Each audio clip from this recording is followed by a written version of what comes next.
அவர் புத்திசாலி. அவர் சொல்றதை நம்ம கேட்கணும். அவர் ரொம்ப நல்லவர். எனக்கு அப்படிதான் தோணுது. அவர் எனக்கு பிடிச்சிருக்கு. அவர் தூங்கட்டும், விடுங்க.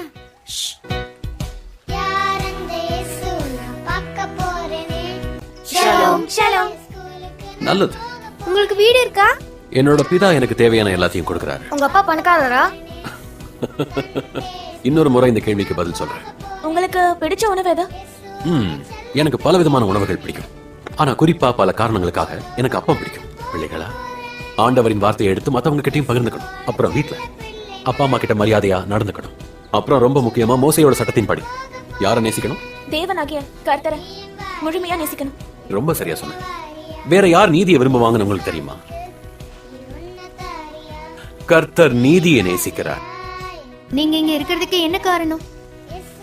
உங்க எல்லாருக்காகவும் தான். உங்க கூட நேரத்தை செலவிட்டது ரொம்ப சந்தோஷம். நீங்க எல்லாரும் ரொம்பவே விசேஷமானவங்க.